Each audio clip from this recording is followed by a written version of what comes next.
This week, our Insomnia takes us to the Breathedge as we strive for perfection. This and more on episode 158 of Indie Game Riot.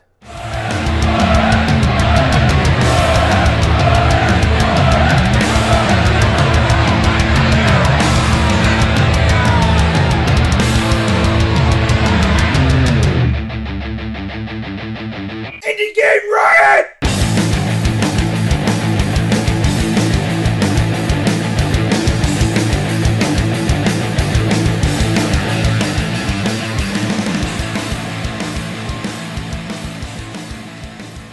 Everybody, I am Josh, back again, Indie Game Riot, episode 158, and of course joined once again by Ian McCammett.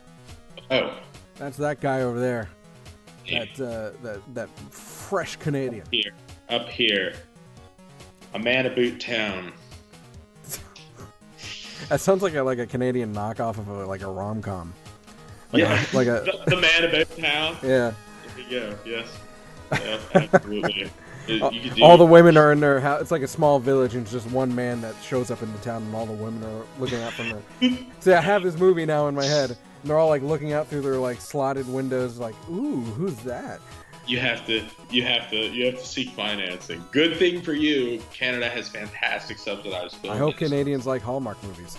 There you go. Well, I'd imagine there are Canadians of all stripes. All brands of greeting cards are appreciated. You've just offended the striped Canadians. Striped, well, they deserve love, I think. So how have things been over the past week for you? Been pretty brutal. I've been doing a game jam, which has been really intense. Me and one other guy doing a week sprint game jam. Can you give anything away? Just a little bit. Yeah, we're doing a counter-operative horror game, top-down, 2D sprites. It's really just a prototype at this point, but the idea is that you play, it's a two-player game. You play either the investigator or the ghost. You're in a haunted house, and the investigator has to find 5 pieces of evidence of the ghost's identity, which can be used to banish the ghost. That's how he wins the game. Or the ghost has to drive the investigator insane, which he can do in a number of fun ways. Ooh. Yes. So it's very high tension. It's a super. Is it legitimately scary, or is it like? No, not at all. It's much more competitive. But it no, does. No, not at all. It's actually shit. I've been working on the theme, so it has a nice flavor to it. I think just a little bit of writing that I've been doing for it, and it has a high. We had sort of planned it as being this. Sort of slow-paced counter-operative survival horror game, but it's just fucking cat and mouse. It's chasing each other around a haunted house. Scooby-Doo, it's fantastic. You just got the Benny Hill music. You should plug that in. Yeah. Well, there you go. I mean, it would work. I expect credit in your game. We'll see. We'll see if Benny Hill music gets used. That's how. But yeah, so that's been going well. And then aside, it's literally been 7 days a week. 11 to 12 hours a day, just pounding away at that Unity. And other than that, I've been coming home at night to decompress because I still don't have my computer here. I've been playing Donkey Kong Country, the first one, on a SNES emulator on my girlfriend's. So you're not on your computer though? Not yet, no. I was gonna say it's much better than last week. Is it? It must have just been something with the net. I was just about to ask you if you had it because you're much more smooth now. Interesting. Yeah, I don't know. Maybe I don't have as many things open or something. Maybe. Good job, Canada, getting your shit together. Anything else you got going on, or is that it? No, that's basically it. Occasionally I sleep. Once in a while I eat and take shits once a day. All at once, just so you can. Yeah, well, yeah. So you're efficient. But the school is not acceptable. Not even a little. Not even a little bit. I've actually been thinking of bringing my own toilet paper to school because, I can't afford great. Just get like a kiddie toilet, like a potty, a little plastic potty. You just it's in the middle of a lecture. You just take it over into the corner. Excuse me. I was actually talking today about bringing a shower because the one other thing that I've been doing is that I've been using the gym over at the school, and the shower head is possible. Like, look, I've been on this earth for 3 decades now. I've most likely encountered a worse shower head than the George Brown gym showers, but I sure couldn't tell you where I encountered it. Is it one of the, like, is it bad, like, because of pressure, or is it, like, spray everywhere? Like, how's that work? Yes and yes, both. Okay, so it's this horrible little unadjustable nub in the wall that like spits out this spray. Like none of it like comes a spit out take? the middle. Yeah, like none of it comes out the middle. But then all around it are streams of varying strength and thickness, and you sort of have to find me, I spot. Find a good one, and get under it with the, whatever, and it's dirty, and it's just, yeah. Is it like a communal shower, or are they partitioned? So they're partitioned, which is good because I hate being naked around other people. I hate being naked myself. As well, just in general. Just walk in front of the mirror. What the fuck are you looking at? I'm actually so Puritan that I can't take myself seriously if I'm in shorts. If I'm in, basically I am as much as possible, not into it. I need to have maximum coverage, especially of my legs, in order to take myself seriously. So I was asking because I remember when I was in college, it was disgusting. At least in the guys, I don't know about the girls, but it was so fucking disgusting. I mean, how many guys were like fucking beaten off in there? It's just, like never going without flip flops, just never. And if you do, then you can feel like the slipperiness or lack thereof, depending on it's either slippery or sticky. And one time, and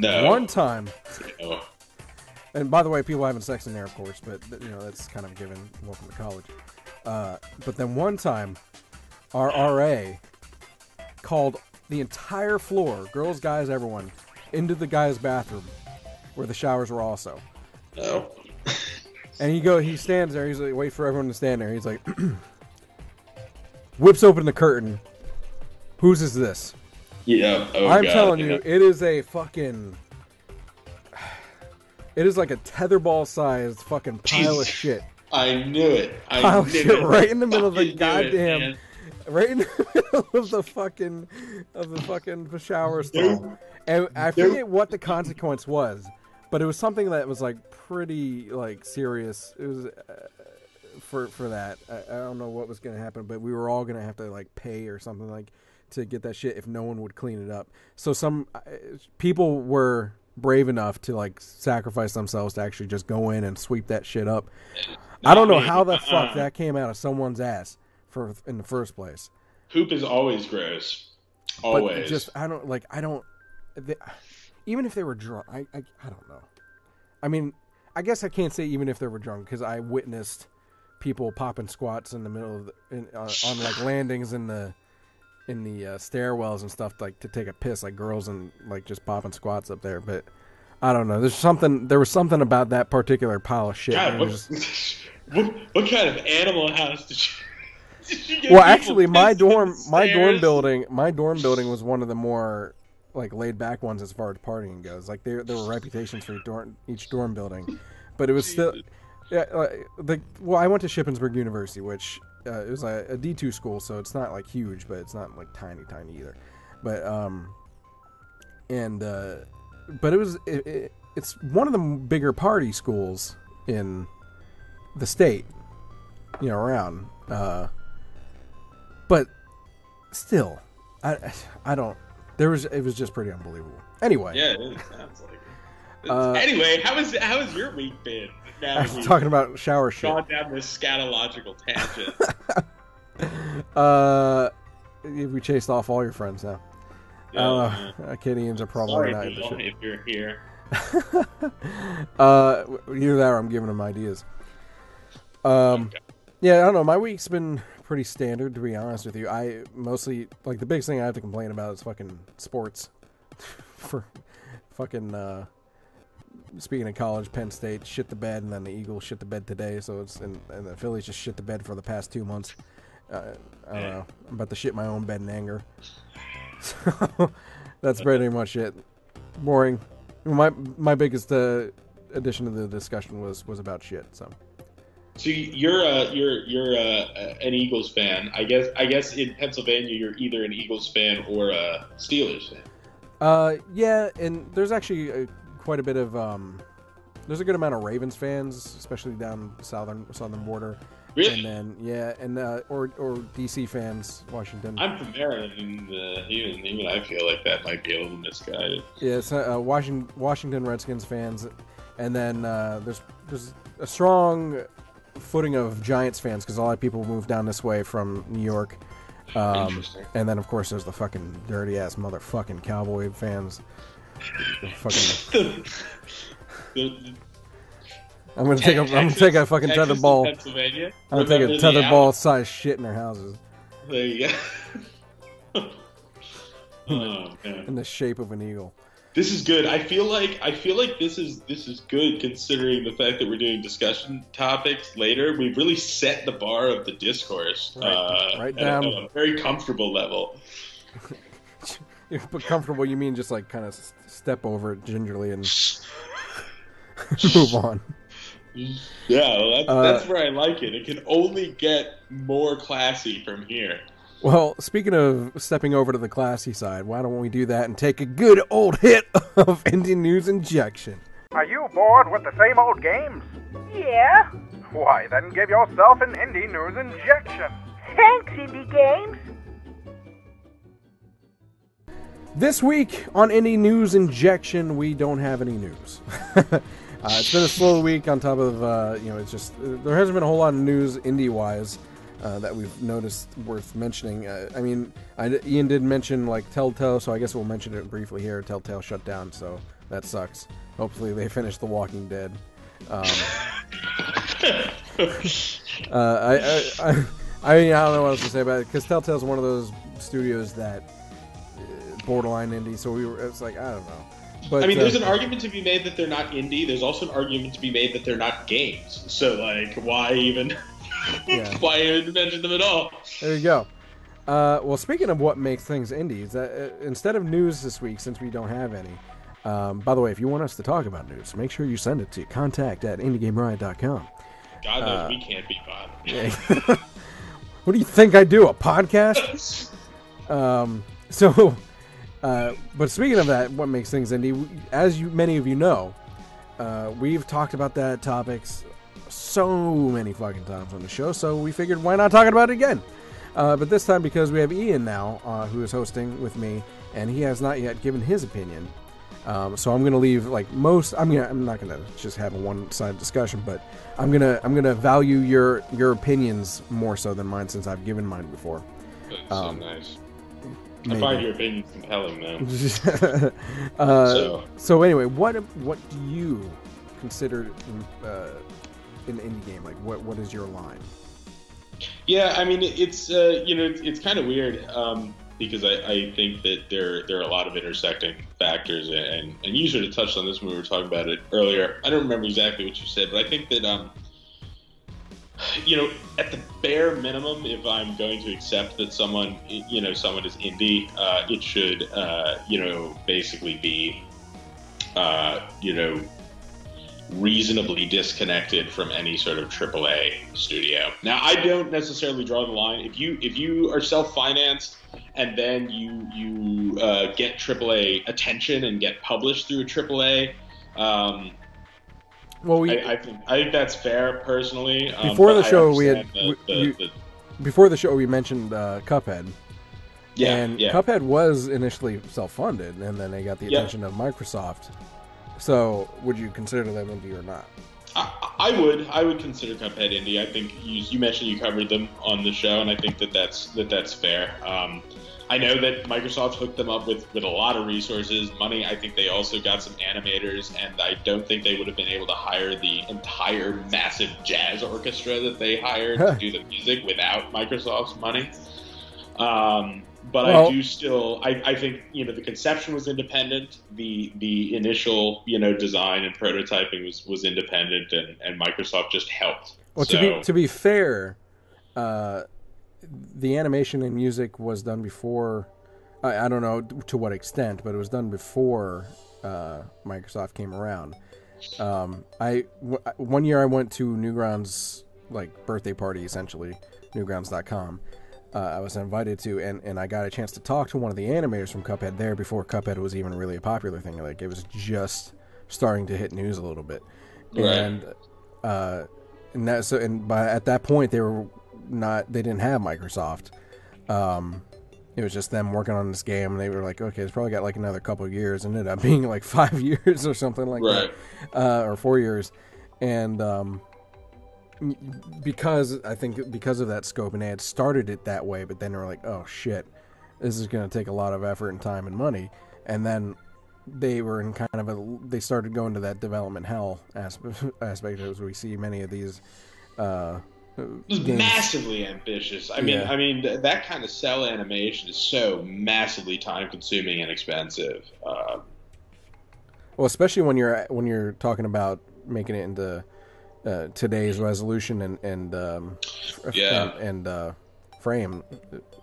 What am I thinking of? Frames? Yes. Yeah, absolutely. You know, because back then it was just like flip booking, basically.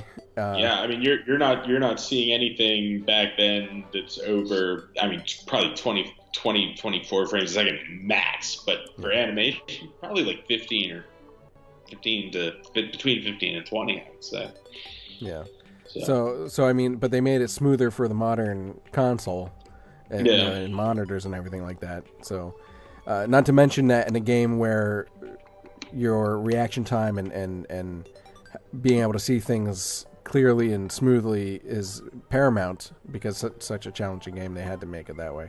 So they started. My point is that someone like Cuphead started all of their concepts and ideas and worked on it themselves up to a point, and then got the boost over the fence from Microsoft.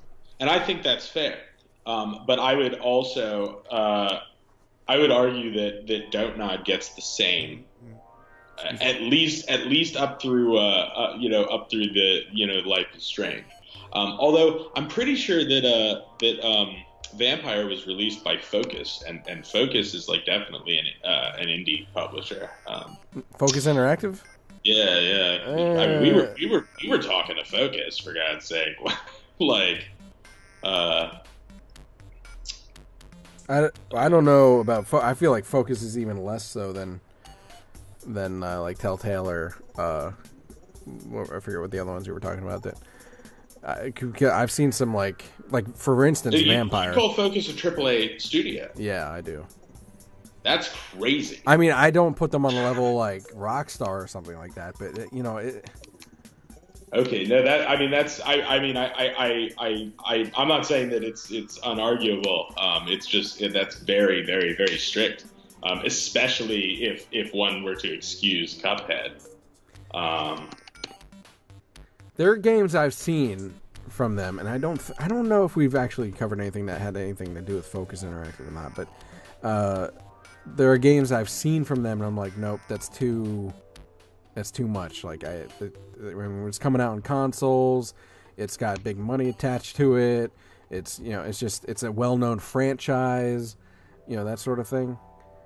Calypso's another one that's kind of gotten to that point. It's interesting. The people that make what do you call it? The fucking city builders. I forget what it's called now. Tropico. So I don't know. No, it's just interesting because once Focus becomes a AAA studio, then a bunch of really interesting titles become AAA. So like they were publishing a lot of the Spiders games, so like Mars Warlogs and those titles. Although technically, if we're talking about license, Spiders did release like Sherlock Holmes games, so they might already be disqualified. I don't consider them either.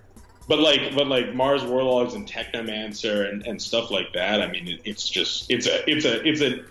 an unusually low bar, I think, to set for production value in a AAA game. It's interesting.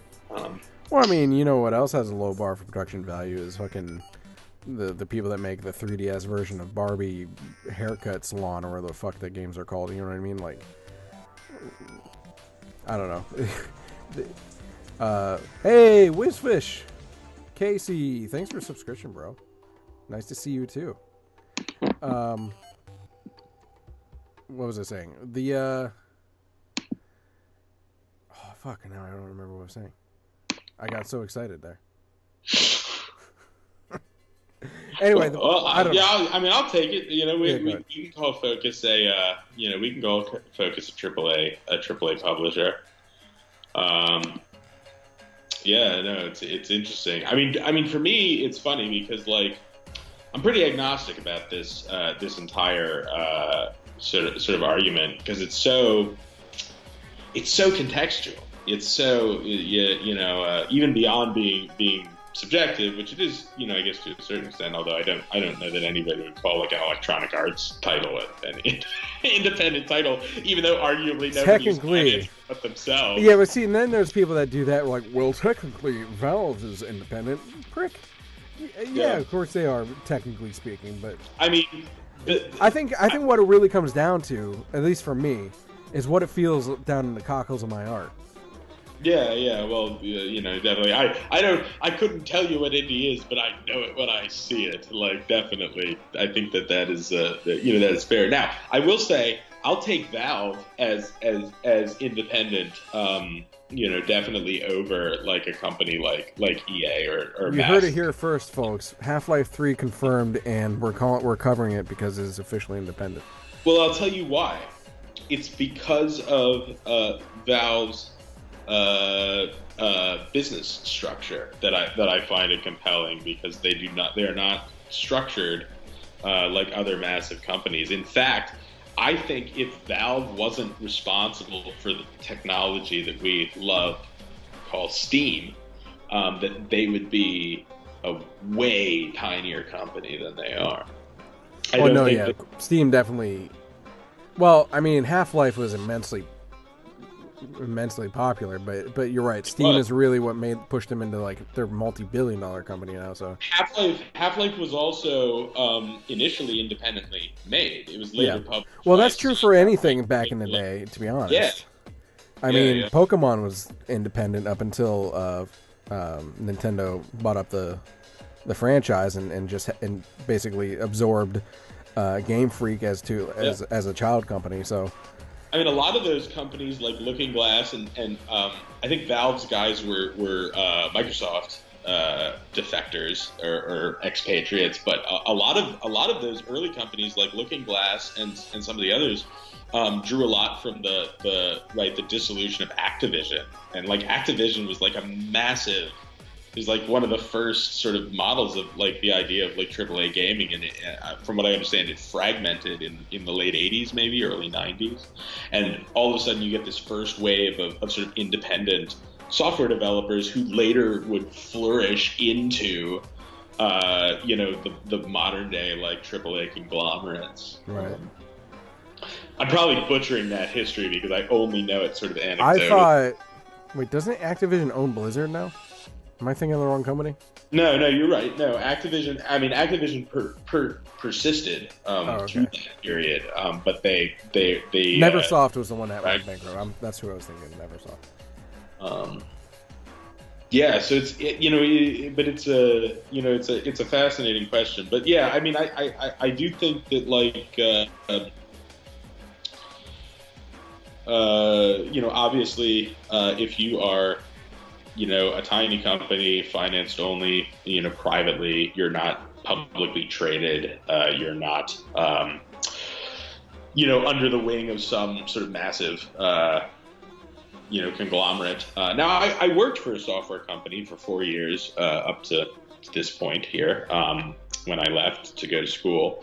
And we were definitely an independent educational company. We were financed basically out of pocket by the owner, but the way that we funded projects was through partnering with other companies and universities and some big names. So like we had done some work with Bohemia, who of course there's a big games and there's a big Baltimore just section of game devs and game studios down there. So yeah, obviously ZeniMax is the big one, and then there's also Firaxis is down there, Firaxis, however you pronounce. It's technically 2K, since 2K owns them, right? Yeah. Actually, I think you're right. Now that I think of it, so Yeah. Well, now that we've firmly set in stone what is an indie, this was hugely definitive. out of the indie games that fall into that category, first of all, we've talked about off and on about what indie games would, if there was an indie Hall of Fame, because we kind of wanted to start one. It's just kind of tough getting it started, but we wanted to start one. What indie games would you consider putting into the Hall of Fame right now? And I'll give you, to kind of help you out. Also, what's up? Clearly not Callie. Hello, I'm new here. Who are you? I'm Josh. That's Ian. This is Indie Game Riot. I hope you enjoy this clusterfuck of a podcast. But if there was an indie game Hall of Fame, what indie games would you put in? And the initial. Are there restrictions? Yeah, the initial restrictions I would say is must be fully released for at least 5 years. Okay. And this, if there was a Hall of Fame, these are subject to change. This is just like off the top of my head. Fully released for at least 5 years. Must have. I forget what was the other thing, but must be considered. Must have like a profound. Must have had a profound effect on the indie industry, which of course is subjective, but I need to be able to defend it, basically. Right. And the other one was like a major seller, I would say. Okay, that's interesting. With probably exceptions, if depending on who you bring up, but just put it. Yeah. So a major seller relative. 5 years is interesting. Can I list an honorable mention just because it hasn't been out for 5 years, but I do think it deserves a mention, even if it can't be in the Hall of Fame. I want to make a shout out to the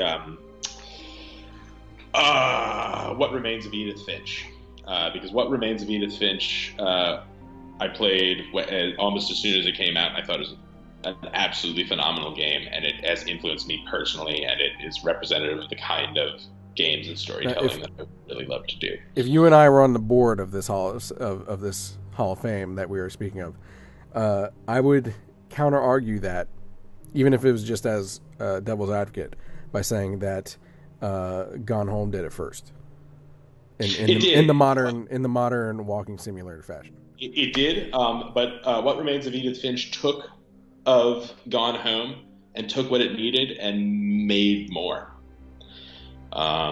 The variety of gameplay ideas that were introduced in What Remains of Edith Finch and how perfectly they were integrated into the storytelling and the overall theme, I think, yes, you're absolutely right. Steve Gaynor laid it down. Dear Esther opened the book. Steve Gaynor laid it down, and What Remains of Edith Finch carried that torch further. So there is a heritage there. It remains to be seen what it's legacy. You could argue about like, they do it first. Does that matter? Because for instance, like even though Minecraft is now technically AAA since it's owned by Microsoft, I would still put it in the Indie Hall of Fame because before it even was owned by Microsoft, it was fucking Minecraft. You know what I mean?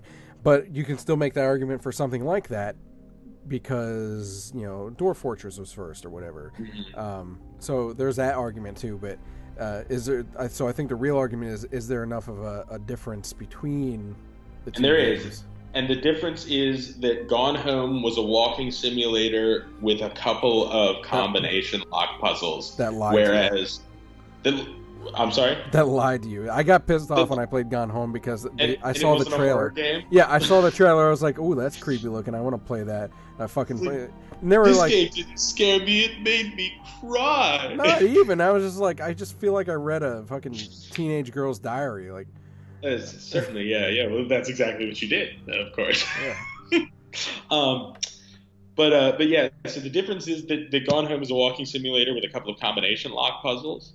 What Remains of Edith Finch is a walking simulator with several tiny games within it that don't have walking simulator mechanics, and each of them is fairly unique, even though they are what you might call casual gaming. They create a sense of place in a way that Steve Gaynor's locker combination puzzle never could. So So here's another game I think that would maybe bump into that a little bit, and I think it came out before Edith Finch, was Ether 1. Not Yes. as popular as Edith Finch, but I think that kind of had the same thing where it was some mixed in, I don't know if you would call them mini games or not, but non-walking sim mechanics. It was a very good game too, but I do think that it was distinct. However, I want to hold off because I would actually put either one in the Hall of Fame. So I don't want to talk about it just yet. Yeah, I would. It was one of the ones that I was going to talk about. But I wanted to get the honorable mention out of the way first. I have one more honorable mention that can't be in the Hall of Fame because it is not fully released. But it is a game called Kentucky Route Zero, which I absolutely It's not fully love. released? It is not. We are still waiting on the 5th episode, unless you tell me it's out, in which case I will have to leave and immediately play it. That's not true. I can't afford it right now, but I will have to play it as soon as possible. I've never actually played the game, so It's something special. It's more of an interactive novel in a lot of ways, although not like a visual novel. Just in its approach to storytelling. But yeah, I think it's really affecting and really interesting. It doesn't take long to play, so I highly recommend it if you haven't. But I would put it on the list because it's one of my favorite games, and it's definitely an indie game made by 2 guys with no help at all, which is why it's taken 10 years to release the whole thing. agreed. Cardboard Computer. They are some cool dudes. So now as far as the actual Hall of Fame, let me ask you this. Now you said you hadn't thought much about it, but do you already have an established list that you can toss out there? Or even just We've a couple been of titles? thinking about this for a long while, and there are games that are like I'm absolutely like definitely sure that they will go in. So I mean, like I said, I mentioned Minecraft. I haven't mentioned it yet, but there's like Braid, Bastion. I would probably throw in there. Things like that. So Jonathan Blow, eh? I mean, you like the guy or not, he makes good games. Although I do think that The Witness is a little overrated because of Jonathan Blow's name. That does not mean that it's a bad game, but it's not like groundbreaking like Braid was. I think Braid's really impressive. I have issues with it, but nothing that I would disqualify it from being nominated for the Hall of Fame. Certainly, Clearly not. Callie has to go wipe old people ass. I think I know who that is. If I'm correct in thinking, I believe she's a nurse. The person I'm thinking of. So, have fun. Hope to see you back. Hope you don't get lost in there. Should have enjoyed the first part of the episode. Yeah, I forgot about that. So yeah, okay, that's cool. That's good. So yeah, well, since I already sort of spoiled it, I would definitely the first one I would nominate would be Ether One, and I would nominate Ether One. I would get the feeling that you'd have like, assuming that there was a board of people across various press outlets. I would get the feeling that you'd have a hard time getting that pushed through. I think. Oh, you think that people would not be happy with a nomination? Yeah, nomination's one thing, but to actually get it in is another. I don't know if it would put, because there's always like when you look at sports Hall of Fames, there's people that get nominated, and you're like, right. They deserve a nomination, but then only because here's the other thing I thought about. It's like maybe a max of 8 people a year with a minimum of like 5 or 3 or something like that. Yeah. So when you look at it that way, when there's like a limited amount of spots, would either one actually get into the Hall of Fame every, maybe not. Maybe if there was a slow year, but I nominated for induction, and I'll tell you why. It is, first of all, again, it came out in sort of the thick of the walking simulator sort of surge that happened. And yet it differentiated itself in a few interesting ways. First of all, it was more of a point-and-click adventure game, and arguably one of the better implementations of a 3D first-person point-and-click adventure game that was solely that, just a point-and-click adventure game. But the things that I think push it over the edge, and that made it something that will ultimately be influential, not only because it put white paper games on the map, and I think they're an interesting company to watch, and a very creative group of guys. But I think that it's a game that demonstrated a unique approach to conveying a theme through a mechanic. And it's not the core mechanic of the game, which I think is pretty interesting. And let me explain. So over the course of the game, you can pick up anything at all. And early in the game, you might actually think that this is fairly significant choice that you're making at any given time. So if you're anything like me, and I know many people who play the game are like me, you're picking up these things, and when you get them, you can take them back to your sort of base and put them in shelves and sort of keep them there in case you need to get to them later. And it's interesting because this is a game about dementia. And what winds up happening is that as you progress over the course of this, convoluted and intricate game, you wind up with a collection of things whose significance diminishes, and you no longer really remember why you picked it up to begin with. And it's such an elegant and subtle way of mechanically representing the theme of dementia that I think that if it doesn't have a significant influence on the way people are thinking about incorporating that sort of thing into game mechanics already, that it should. And that's why I would nominate it, even if it wouldn't necessarily make it in. That argument, you would probably eventually throw in Hellblade then for that argument. Just see, I haven't played Hellblade yet. It's still on my list to play. I have not been able to buy it, but I've heard that it's has some interesting. Well, with its dealings of schizophrenia and all that sort of stuff. So. Yeah, I've heard that it has a mechanic that sort of encourages the player to notice patterns where they don't exist, which I think is quite brilliant. Yeah, it's a puzzle mechanic.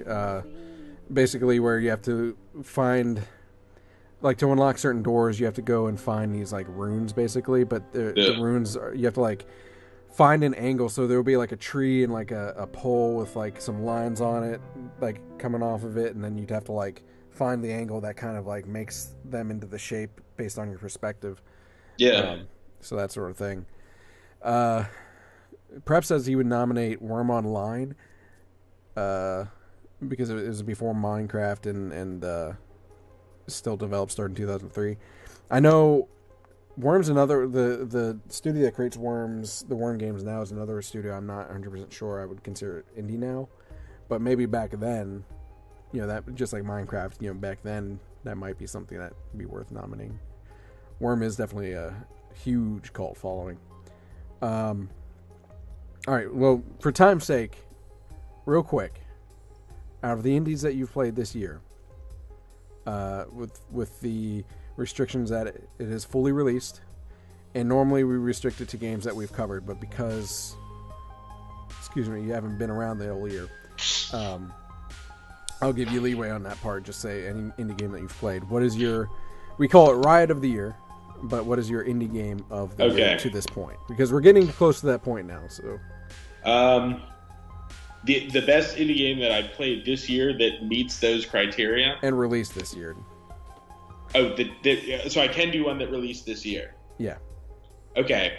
Well, it's hard for me to say that I would necessarily nominate this to the Hall of Fame. But this is just Riot of the Year, like the game of the year. Indie game of Riot of the Year? So it's not Hall of Fame, doesn't have to be Hall of Fame worthy, but it's just the best one this year. Man. Okay, let me think for 1 second. In fact, let me just jump on over to my Steam library here and see what I played this year real quick. Because there's one that jumps immediately to mind. It doesn't want to let me in. Okay, that's fine. I'll just say. It doesn't have to be set in stone. You can always change your mind later, but just kind of. Yeah, I don't know. So again, this is not necessarily a full-throated endorsement or anything, but the game that is stuck in my mind so hard that I literally can't think of any other game right now because it just keeps bubbling to the surface It's Paratopic, which was released on itch.io really, really quietly by the designer behind Tangiers. That would be a bold nomination for Riot of the Year, bringing the game that's exclusive on itch.io. Yeah. Well, not to say anything bad about itch.io, but I mean, just the facts is that itch.io is like, under the radar stuff for the most part. I mean, I think that I played. I think that I played Edith Finch this year, but I'm not positive on that. That released like a year or two ago, though. Yeah, so then I probably didn't play it this year. At this point in my life, the years all sort of run together. Well, because that would disqualify it being released before this year. Yes, yeah, exactly. So, but Paratopic definitely came out earlier this year, and like I said, it's sticking in my brain enough that I should link it in chat for anyone who's looking, because that's an interesting find. We should. Is it free? No, it costs $8.99. That actually might be a good one for your nomination, because it's going to be your turn to nominate a game for Indie Fireside soon. Oh shit! I've been so lax in my participation in Indie Fireside. So keep that game in mind for when your nomination comes around. All right. So do you want me to link it now anyway? Yeah, go ahead. Okay, great. I will navigate there. But yeah, and So I promise I won't pontificate, but there was another game I wanted to toss up into the Hall of Fame. Just mention it and give a one sentence as to why. And so I'm going to do it, and that is some people will say Penumbra, but I think Amnesia perfected it, and that's why I nominate it instead. And the reason for that is that it introduced stealth. Penumbra. Wait. Was this for Hall of Fame or this year? This would be for the Hall of Fame. Oh, okay. Yeah. I just wanted to throw Amnesia out there because it was the other one that I wanted to talk about, and I think we can all agree that without Amnesia, we wouldn't have experienced the endless stream of stealth-based horror, low combat stealth horror that we have now. I fully agree with that. That one I think would definitely go in. All right. Well, we're running a little long in time, but. So you can keep this somewhat briefish for the sake of the runtime, but for your dev yep, of the week, it is on Steam. It is now. I just actually got into my Steam account and it was on the front page, so maybe my computer's listening to me. That's fine. For your dev of the week, what have you got? Okay, so actually, this is a perfect transition. We talked about Amnesia. And the glut of stealth-based horror games. I may have talked about this a little bit before, but I wanted to talk about it in a little more detail. I love horror games. I love survival horror games. I always have. Silent Hill 1, 2, and 3, and 4, The Room, are some of my favorite games of all time. Not as big of a fan of Resident Evil as I am of Silent Hill, but I do love it. I was a big fan of the Clock Tower games growing up, and that is actually the jumping off point that I want to take because I want to talk about stealth in horror. And many people think, as I just implied, that Frictional put stealth in horror on the map. Thomas Grip occasionally seems to imply that might be the case. I respect Thomas good for the brand. A huge amount, but sometimes I think that he has a slightly short-sighted view of the context of his own ideas and success. And sometimes he takes very simple things and elaborates on them in a ridiculous way. And I think that the Amnesia formula is actually a refined form of the Clock Tower formula, where you are pitted against an enemy who you cannot kill and whom you have to hide from or obstruct in some way. As we all know, this led to Alien Isolation. It led to a huge glut in independent stealth-based horror games. It led to stealth being a real staple of survival horror. Outlast, of course, being another major title that was hugely influenced, arguably just a clone of Amnesia in many ways. And yet that might also end up in the Hall of Fame too, just because of the sheer popularity. Yeah. So Red Barrels counts, do they? Yeah, they probably have more right because they're right Ubisoft defectors. They're defectors, but they're still by themselves. They are by themselves. They might have brought their own money with them, but it's still their own money. Well, them and $2 million of the Canadian government's money. Oh, that too, yeah. And I do love the Canadian Indie Media Fund, and I do hope that they'll give me money someday. So I'm going to say that they're awesome right now and go on the record and say that. But yes, fucking Canadian government, now, I love you. That said, if Edith Finch is going to get eked out by Gone Home, then I think Outlast should get eked out by Amnesia. But we'll see. I agree. Anyway, I agree. What I want to talk about as far as horror is how I would like to see horror move beyond stealth. Well, here's the thing, like with you saying that, like the reason it works so well is because when you take a weapon out of someone's hands, or pit them up against something that is not killable, that amplifies the fear, tenfold, because you're like, shit, I can't do anything. Absolutely. So how do you take it from there then, in order to make it scarier? Well, there are a couple of options, I think. I'm not advocating a return to combat. I liked Evil Within. You hear that? You hear that, Dead Space 3, you motherfuckers? Yeah. So it's interesting because I don't share many people's disdain for Dead Space 3, but I don't like it because I think it's a great horror game by any stretch of the imagination, or that it creates a horror experience. I just like it because I like it, and I like the story and stuff like that. Dead Space 2 is the best one. Yes, Dead Space 2 is the best one, although I would also argue that Dead Space 2 is better if you've already played the first one. Maybe. Unlike Silent Hill 2, which can stand on its own. But Dead Space, again, you're still fighting. I mean, you still kill these things in Dead Space. You are. It just happens to be gruesome and frantic. Exactly. There's this like running motif of dismemberment that's like delectably horror driven. Yeah. But yeah, and again, I'm not saying no combat ever. By the way, real quick, when you get a chance, go to the YouTube channel. Go to my YouTube channel and look up Dead Space on my channel. And there's the second video. We didn't do a whole full playthrough of it, but I was playing with my wife. She was playing, I should say, and I was sitting next to her. And you will enjoy that video immensely, I think. I'm ready. I have the rest of my evening after this podcast to take care of. So when I say beyond stealth, I don't mean necessarily eliminating it altogether or going back to combat or getting rid of combat altogether. What I want to do is I want to focus on different ways and new ways and innovative ways of scaring people in ways that they don't expect. And no, Scott Cawthon, even though you definitely qualify as indie, and I resent your success. Another jump scares. Another Hall of Fame nominee, by the way.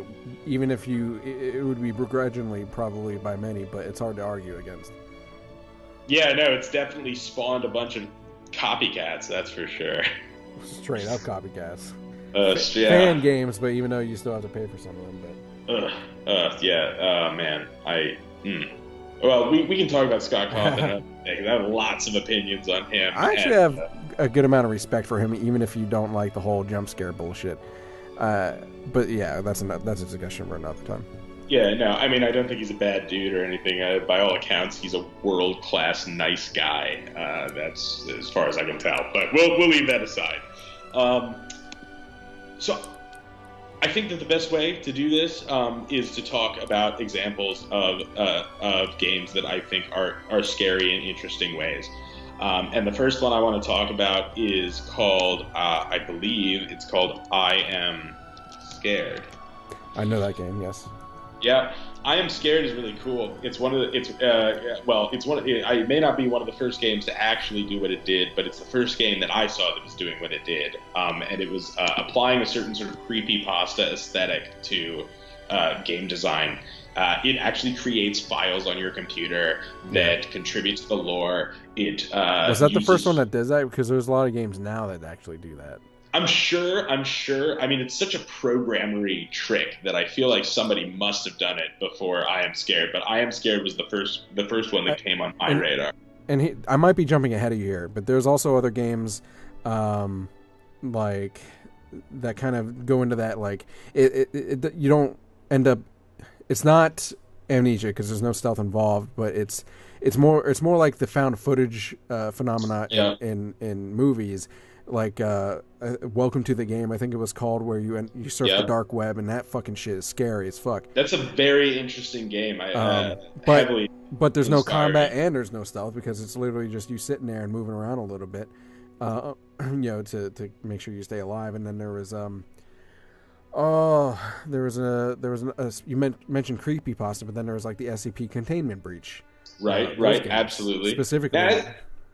SCP Containment Breach is interesting in its own right. It's almost a living game because it keeps being expanded, and it's just as much a horror game as it is a testing ground for crazy mechanics. So SCP Containment Center, honestly, it might be an incubator for like original ideas.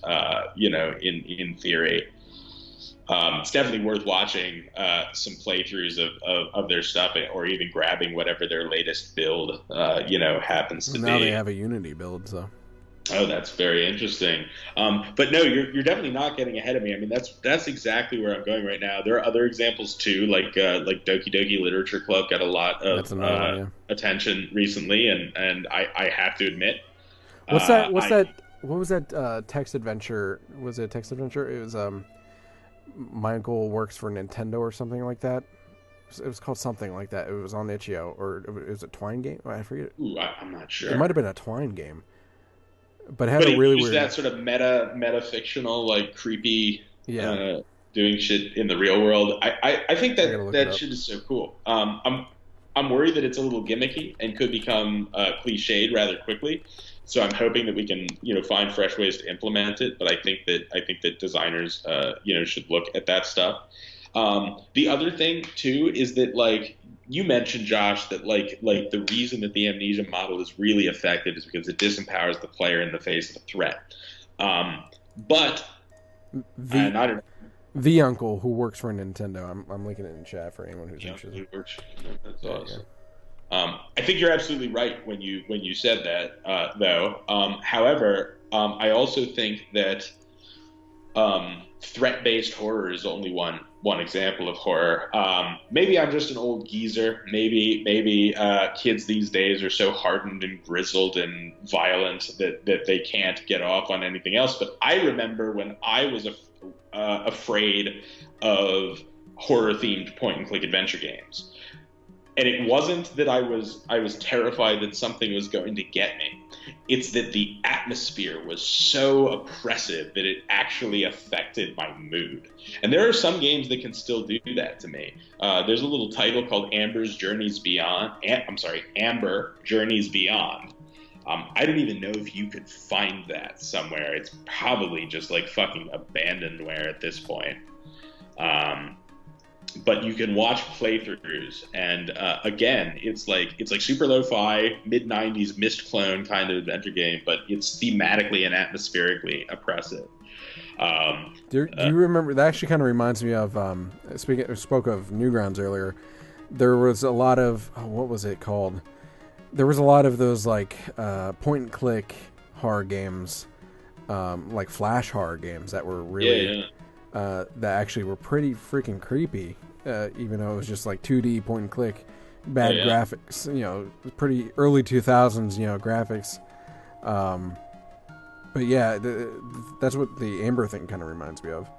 Definitely. I mean, this is the other thing too. Like you mentioned this sort of lo-fi aesthetic. Like a lot of really innovative horror games, I Am Scared being a great example of this, have actually leveraged lo-fi graphics to create even more creepy atmosphere. Like you'd think that photorealism is required to make things really scary, but they're not. And that actually brings me to the crowning, in my opinion, the crowning achievement of sort of incredibly lo-fi and innovative indie horror.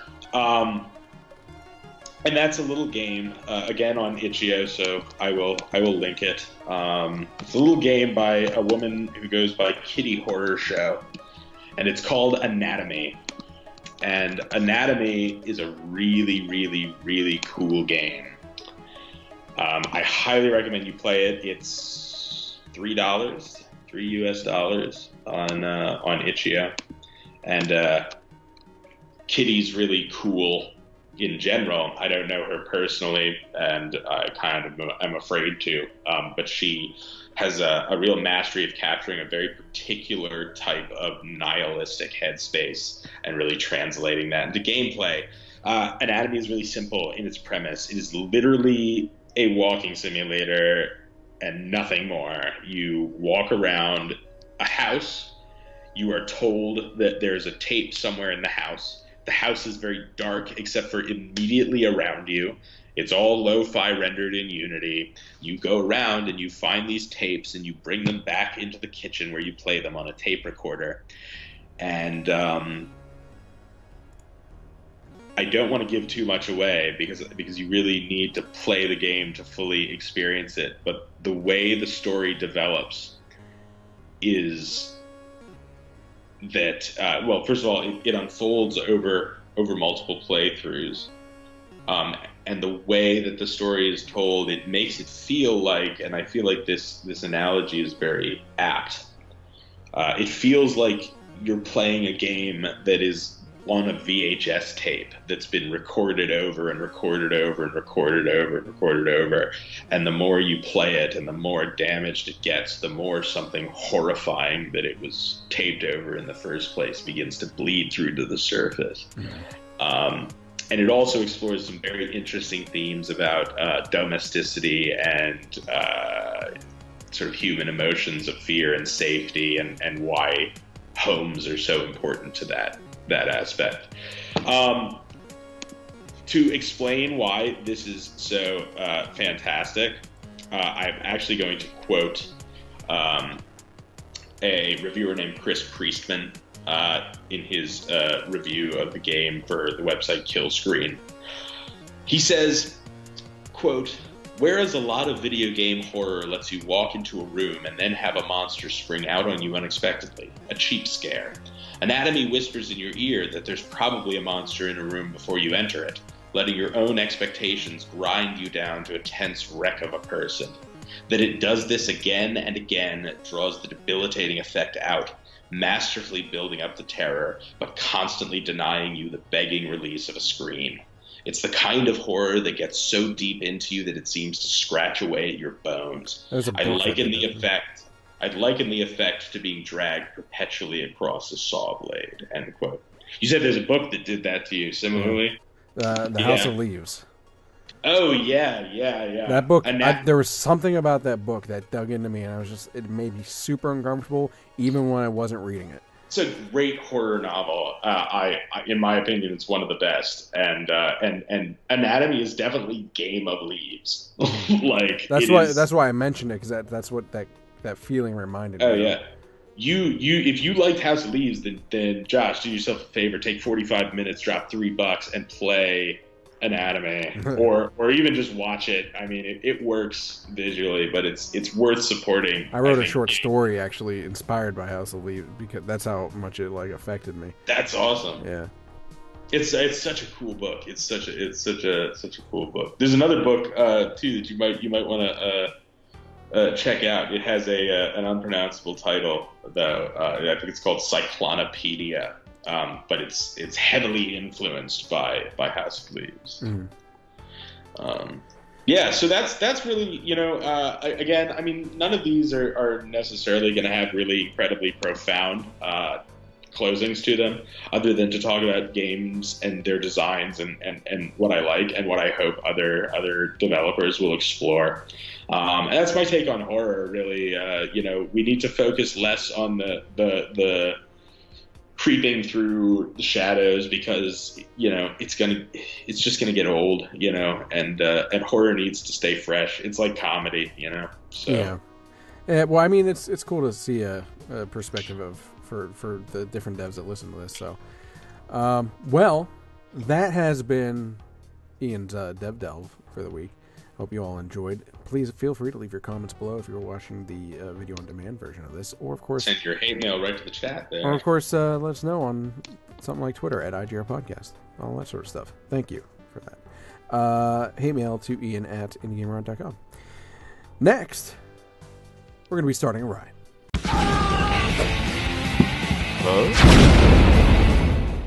This week on Starting the Riot. I am recording, yes? Okay, good.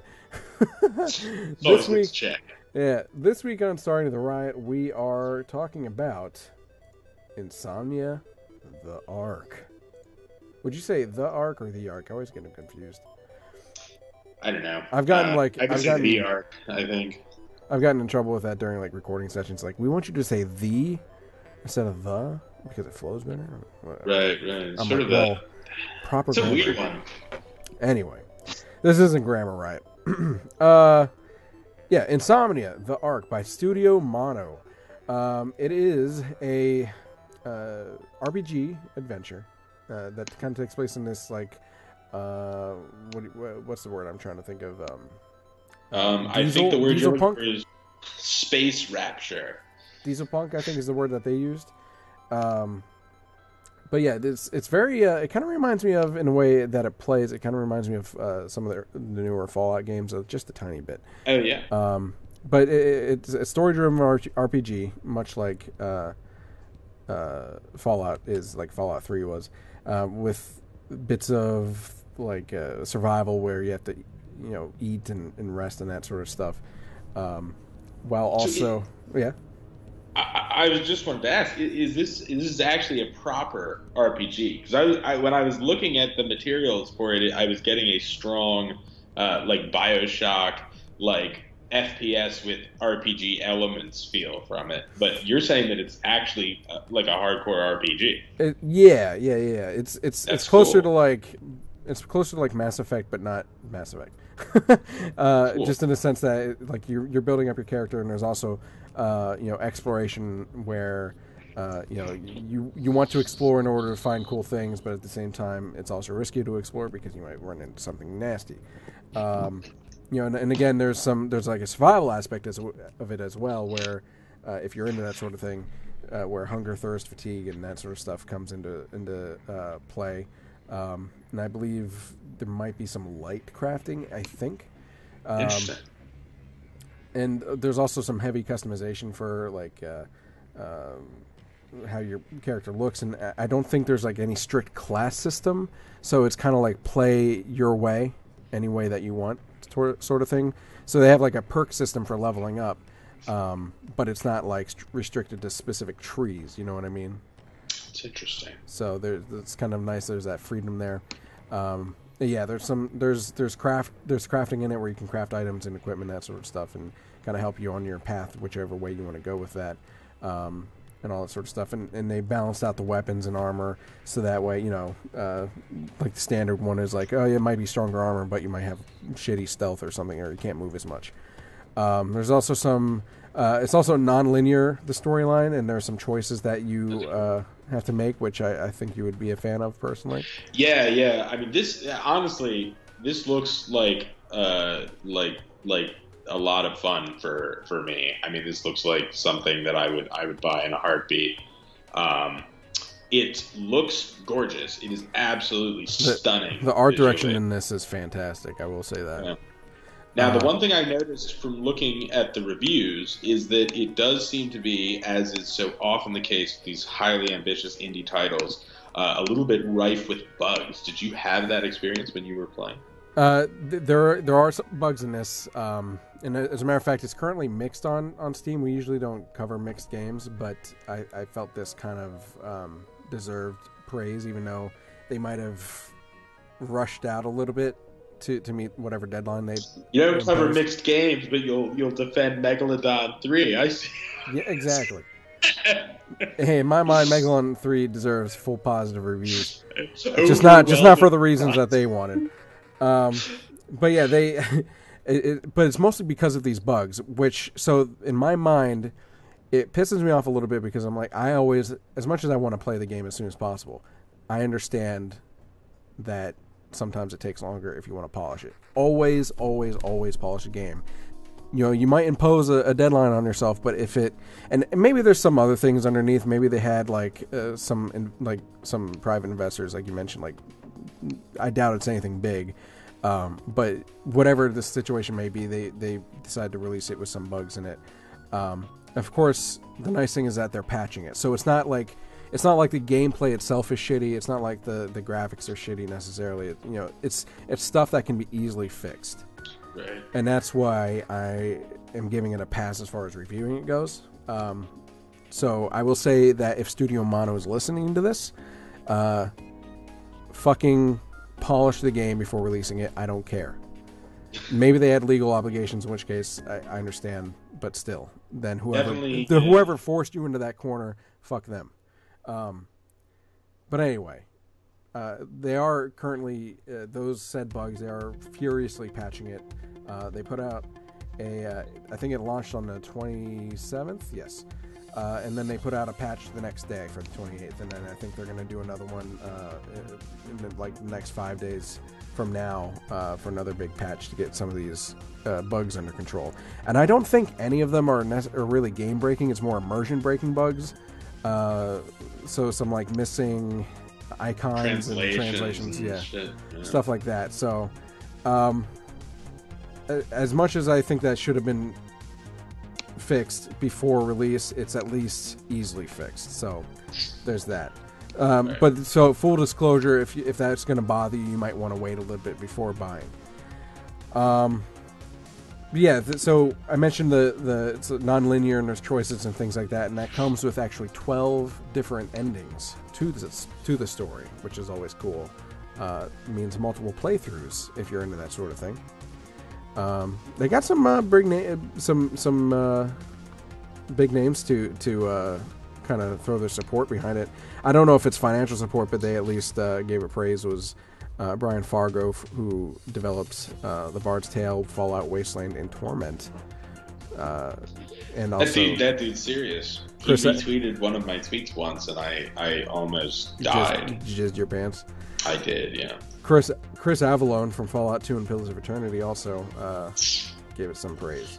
I want to be him. I want his career. Yeah.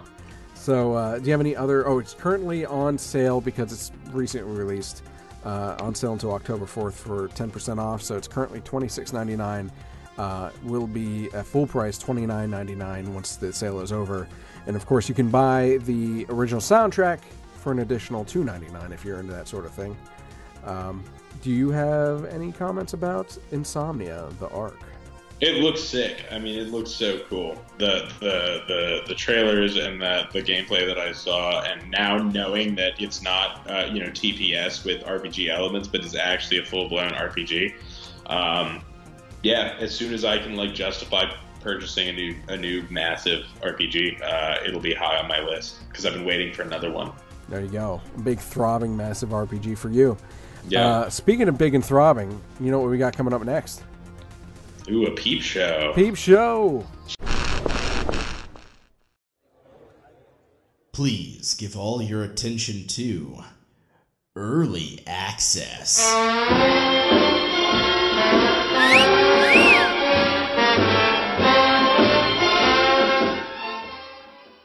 This week on Peep Show, we've got yet another Russian indie game, as Ian pointed out. Not that matters, I guess, as long as you're cranking out good ones. I mean, really. This one is called Breathedge by Red Ruins Softworks. Breathedge is actually... So I think it was last week that we were talking about games that are kind of getting old as far as survival crafting goes. And then lo and behold, I come across Breathedge, a fucking survival crafting game that just brought me right back into the genre. Mostly, first of all, I will say that I really like the aesthetics of the game. It's very 80s sci-fi-esque with a bit of a nice, crisp, cartoony animation style feel to it. Part of that cartoony style is the fact that it's very... I don't know if you would call it parody necessarily, because I think it's a serious game, but they add a lot of humor to it. So just to give an example, it's right in the beginning of the game.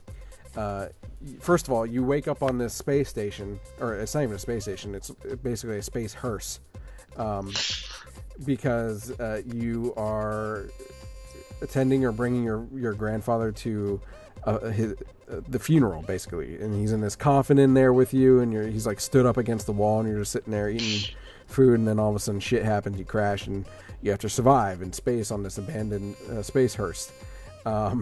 And one of the first things you do after this happens is, by the way, this whole time you're basically getting chastised by this, like, the hearse, the company that like is running this funeral parlor is like setting you up. He's like, in case you die, we'll automatically order you a casket from whatever the company name is called, that sort of thing. And you wake up after crashing, and there's like a leak in this pipe in front of you when you first wake up. It's like, so it's going through this tutorial, like, you're gonna have to find something to plug the leak. And if you walk up to the pipe and use the interact button to plug the leak, there's this chicken that your grandfather was like obsessed with for whatever reason. So you have this chicken that you pick up, like a live chicken, and you shove it onto the pipe, its butthole, right on the pipe, or it's not its butthole, but its head right into the pipe, so that eventually it blows up like a balloon, and then all of a sudden the gas starts leaking out of its butthole. It's like, you can't use chickens to plug to fix this problem. You're gonna have to find something. So when you say it's a serious game, it's really to an extent. It's a serious game in the fact that it's a game and not just some bullshit like Goat Simulator. Right. But it does not take itself seriously at all. But there is some serious crafting, like there's like the first major thing you have to craft is the obligatory something or other, and before the devs let you proceed through the game is what it's called. Something like that. So, and you end up having to go out into space. You have a limited amount of oxygen. We go out in space, and, it gets colder, so temperature is a factor.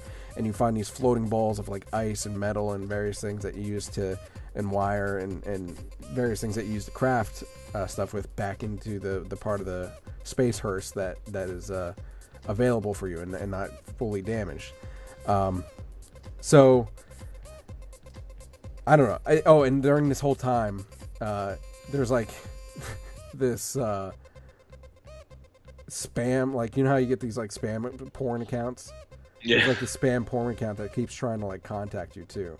Which I think is funny too. I don't know what comes of it, if it's just some random bullshit, or if there's something to it, but I don't know. It makes me laugh. I really enjoyed the playfulness of this game while creating a game that is part of a very, very saturated genre. Mm-hmm. So, what do you think of it? Well, at first glance, it looks amazing. It looks like everything that I always wanted out of Adrift, but wasn't given. Respect to Adrift, but this seems like it would really fill my holes a lot more, with chickens specifically. Chickens on a leak. Yeah, so I think it looks hilarious. I think, again, like you said, it looks absolutely gorgeous. It also reminds me of another title. It's in its aesthetic, a title that I'm loath to mention for fear of jinxing it. A title that is almost as elusive as Half-Life 3, a little game called Routine, which I don't think is ever going to come out. But that sort of used sci-fi, that 80s retro sci-fi vibe really reminds me of that aesthetic. Man, that 80s sci-fi, speaking of stuff that's popular, is just really, the past like 5 years, has just been like all over the place. Because you mentioned Alien Isolation earlier. Yep. There's some other, I can't name off the top of my head because I'm tired, but there's just been a lot of 80s sci-fi, especially 80s sci-fi horror that's been popping out. Predators now, the remake. Yeah. It's the best. It was a real golden age of sci-fi horror, I think. Yeah, all that DOS running on spaceships. 80s, yeah. DOS running on high tech spaceships, right? Yeah. Yeah. Exactly. So, Breathedge by Red Ruin Softworks. Do you have can you get the Steam page up? I forgot to bring it Yep, I've got it right here. What is the current price? It's I've got Canadian dollars up on my Steam. So in Canadian dollars is fine. Why not? It's $18.99 Canadian. $18.99. I'm sorry, it's $15.99. $15.99 Canadian. And I will toss the link right here. Hot damn. $15.99 Canadian dollars. So whatever the fuck that is in U.S. dollars. I don't know whose money is better at this point. You can do the Google. There you go. Yeah. So, get yourself some Breathedge. It is currently in early access, so be aware, but it is very, very nice for what they have now, and it's only going to get better. Speaking of getting better, speaking of perfection, I don't know. There you go. Getting better works. Speaking of getting better, let's talk about perfection. You got it better than I did. Take my job. Well, I learned from the master. Here we go. Free fun coming up next.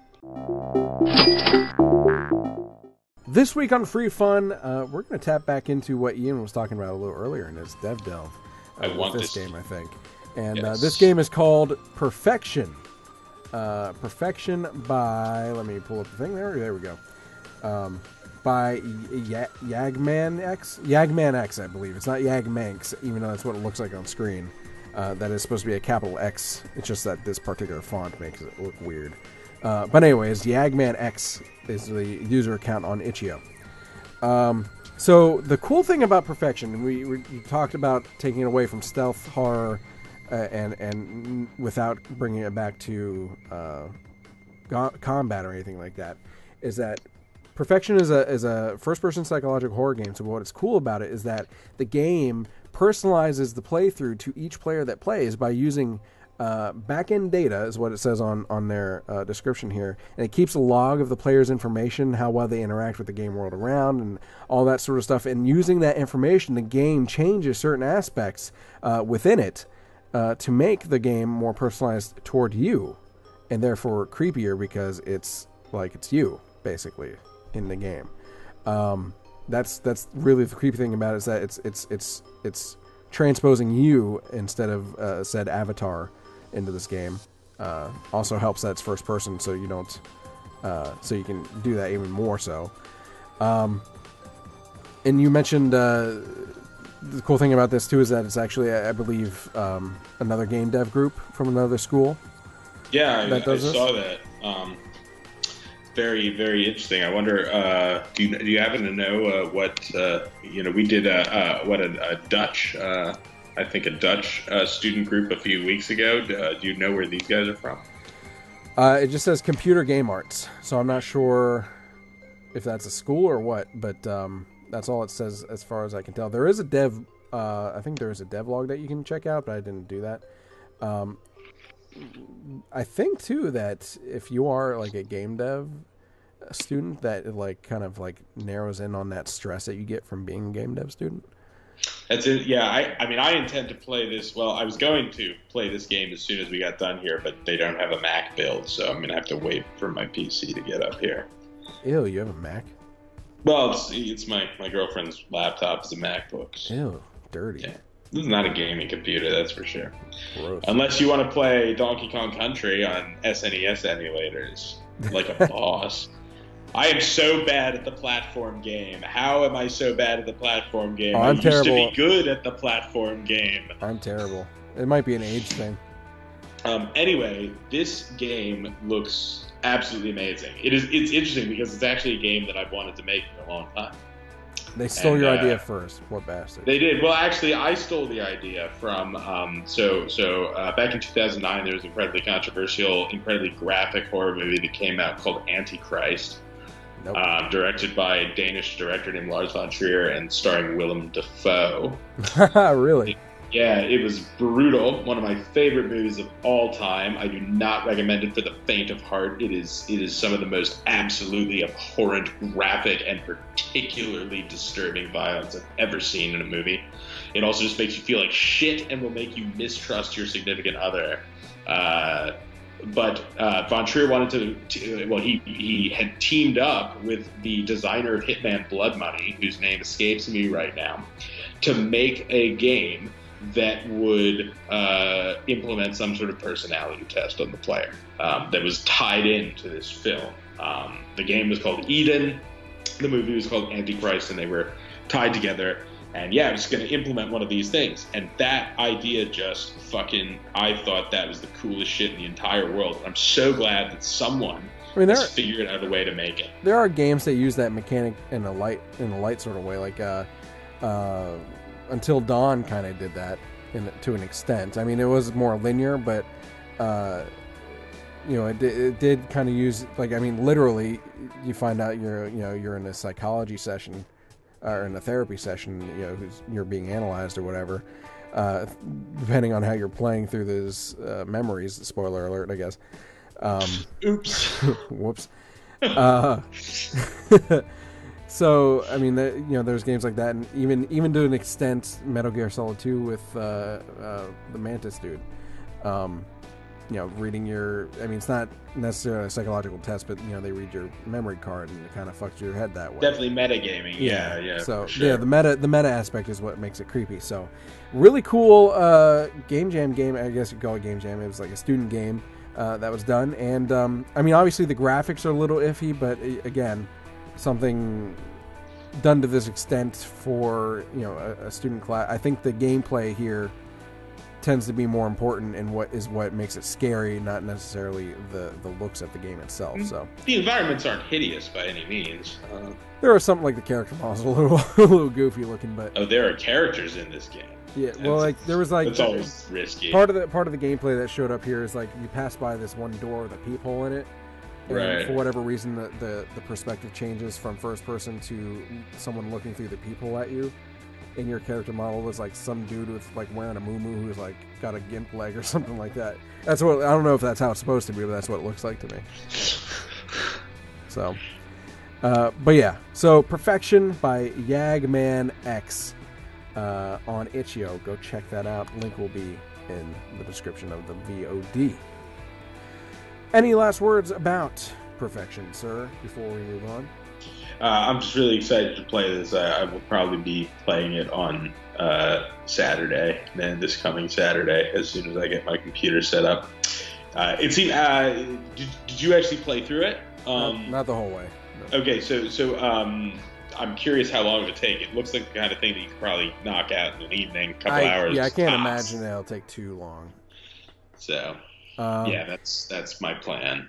So, that said, so we can let Ian get to that point sooner, we're going to end the show here.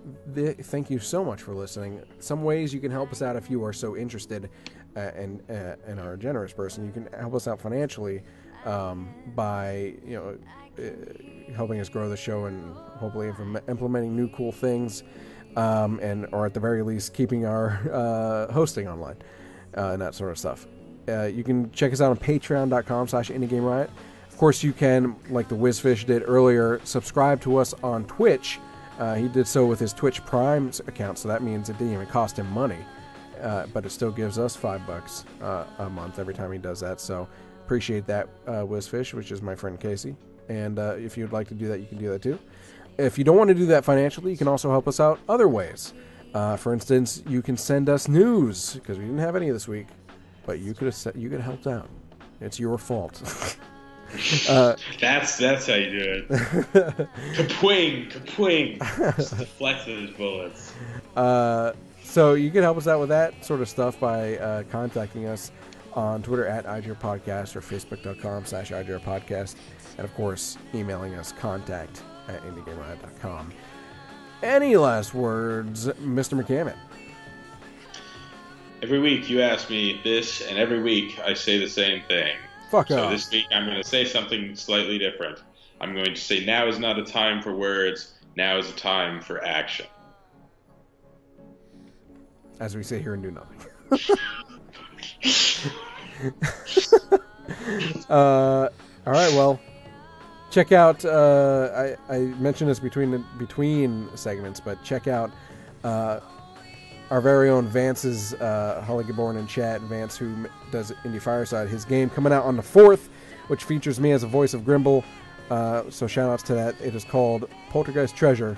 Find it on Steam today and wishlist it. It'll help out tremendously. Even if you don't plan on buying it right away, you can still wishlist it, and it helps out as far as like visibility goes on Steam. So thank you for that. Say goodbye. Bye. See, I didn't say goodbye, sir. You little I know.